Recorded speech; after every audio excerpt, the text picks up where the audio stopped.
Hi guys, and welcome back. Happy to see you. Today I would like to begin a video sequence in which I'm going to explain to you the basics of Adobe Lightroom. I'll try to explain a lot of functions without getting too complicated so that you can explore them later, but I just want to lay the foundation, give you the tools that you need to start editing. Let's just jump into it. So the first thing you want to do is go ahead and open the app. The first thing you want to learn is obviously how to open a photo in Lightroom. This brings us to the modules. The modules of Lightroom are Library, Develop, Map, Book, Slideshow, Print, Web, and Cloud. After opening the app, you'll find yourself in Library. The purpose of Library is to import, view, organize, compare, and rate images. You can also make quick adjustments to them on this module. This means that we're in the right place to import our first picture or pictures. So let's start with import. There are three ways to do this. The first way is by looking at the bottom left corner of the screen, finding this import, and then clicking on it. Now this is the import submenu. The second way, I'm canceling this real quick, is by going to the menu bar, clicking on File, and then Import Photos and Video. Here we are again. And the third way is by clicking Ctrl, Shift, and I on your keyboard. And the third time, we are on the Import submenu. Now here we see three different panels. Going left to right, this is the Source panel.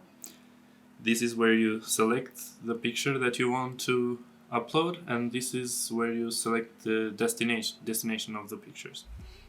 So we're going to start with the source.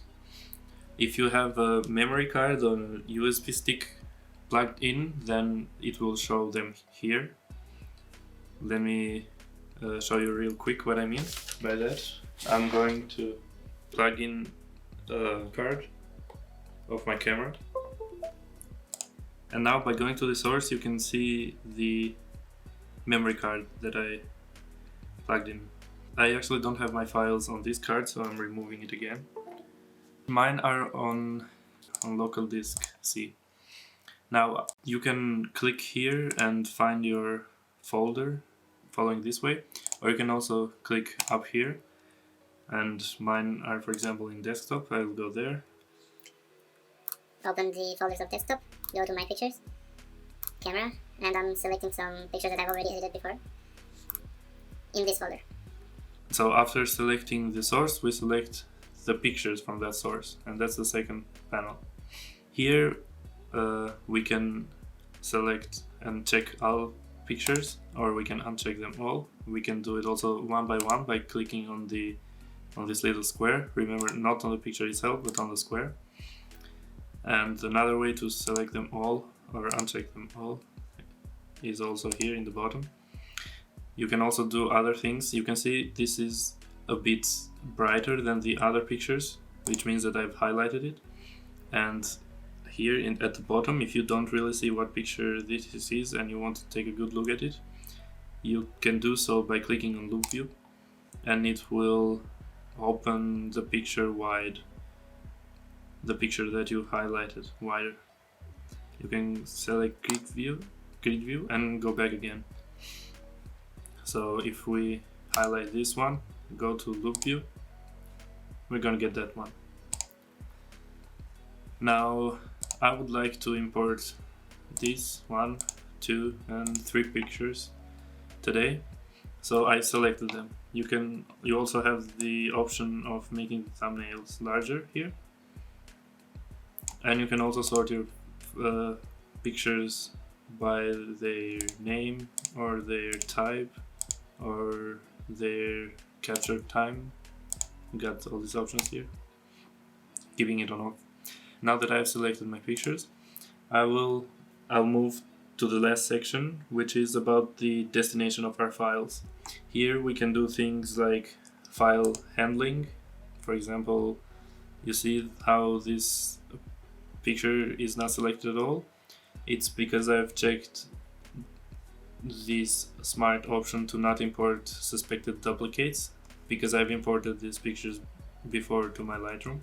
I already have it there. You can do things like file renaming, and you can select certain templates so that the Lightroom will name your files according to a certain template that you have here. For example, file name and then sequence, or a custom name and then the original file number. You can do things like apply some basic or even actually advanced editing while importing the pictures. So if you select one of these, for example, presets that I've created before, the presets are just a bunch of saved editings that I've done to other pictures in the past, and I've saved them. So if I want to apply the same editing that I did to a different photo to the ones that I'm about to import, I can just select them here, and then the Lightroom is going to apply those effects to these pictures. And finally we come to the destination, which is the place where we would like the destination of our photos to be after we have edited them. You can also do this later while exporting the photos, so I'm leaving it for now. And then we click on import. Now that the import submenu is explained, we can continue with the rest of the library module. Now on the center of our screen we see the pictures that we imported, and this is a similar design to what we saw before in the import submenu. So you have again 3 panels and it's easy to remember. In the center one we can also do the loop view again. We can do things like compare 2 pictures to one another. We can do things like sorting them, just like in the import submenu. We can zoom in or out the thumbnails to see better, etc. Now there is something important I would like to tell you, and that is if you go into loop view, you see these flags here, these stars, and this option of rotating the pictures left to right. But you can rate your pictures a certain number of stars according to your preferences. So if I rate this picture 5 stars, then when I see it down here on the film strip, I don't need to open it again just to remind myself of if I like this picture or not. I can just see at what rating I gave them, and then I'll know if I'll select this one for editing or another one. And you can do the same with the flags. So let me select this picture, and then I can either flag this as pick, and you'll see the white flag on top of it, or I can flag it as rejected, and then I just don't look at it anymore because it's an ugly picture in my opinion. Now on the left side we have the navigator, where we can choose how a picture fits at the center section. We can select, for example, 33%, and then it fits like that, 100%, or fit, or even fill, just to fill in the blank. I like to choose fit all the time because I don't want to miss any of the edges. Here are also things like catalogs and folders where you've imported your files from different collections and stuff like that you're not going to need in the beginning. Now moving to the third panel, you can see things like the histogram.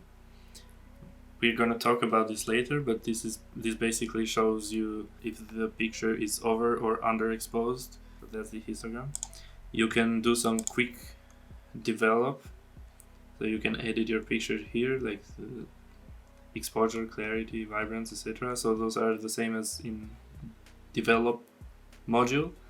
You can do things like keywording, so you enter some keywords to describe your photos, and then you have the list of the keywords that you've used before here. You have metadata, which is the information that Lightroom has about your photo. You can add comments to them.